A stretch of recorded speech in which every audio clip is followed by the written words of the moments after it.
Après, à un autre niveau du iCockpit, aujourd'hui, il y a la course à la digitalisation, aux écrans, à la dématérialisation de tout dans la vie.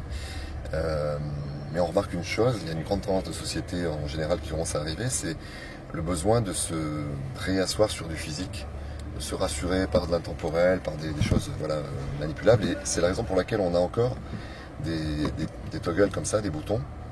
Et d'ailleurs, c'est exprès pas des boutons simples, noirs qu'on pousse, mais des trucs vraiment tactile dans le sens amplifié. physique, C'est du vrai physique. On aurait pu les faire beaucoup plus petits, mais on fait le choix de faire des touches piano que l'on pousse pas du bout du doigt, d'ailleurs qu'on pianote vraiment, ce qui est plus agréable d'ailleurs que d'enfoncer son doigt dans le tout droit. Et on veut ça parce que on veut que les quelques fonctions physiques qui restent soient hyper qualitatives, soient une vraie expérience de tactilité sympa. Donc, là, je pense que ça a chauffé, mais ils sont en métal. Oui, c'est un aspect chrome satin. Et pareil pour les décors bois d'ailleurs. Donc il y a celui-ci où il y a un bois plus clair, presque plus naturel d'ailleurs dans une voiture là-bas. L'idée c'est de ramener de la matière naturelle, plus intemporelle, plus pérenne, en contrepoint quelque part de plein d'écrans partout. Et donc on veut créer un équilibre digital-physique, figital en fait. Figital, c'est un beau terme. Figital, donc un mariage avec un équilibre.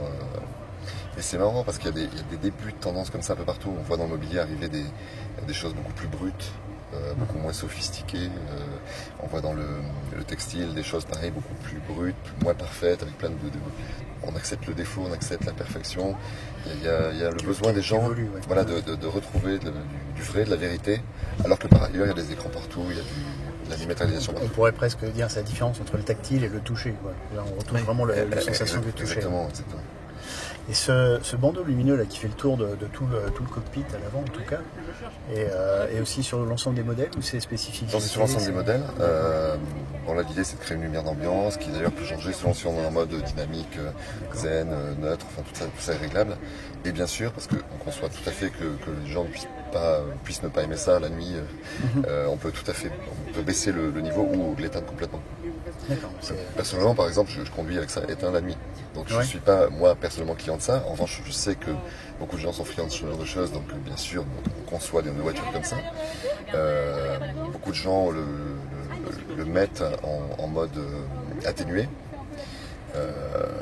Très peu de gens le mettent en mode intense la nuit, parce que c'est quand même perturbant, mais il y a des gens quand même qui aiment ça. Bon, ok. Non, je trouve qu'à cette intensité, ça donne une personnalité là, complémentaire. c'est le bon équilibre. De nuit, ce serait le bon équilibre, effectivement.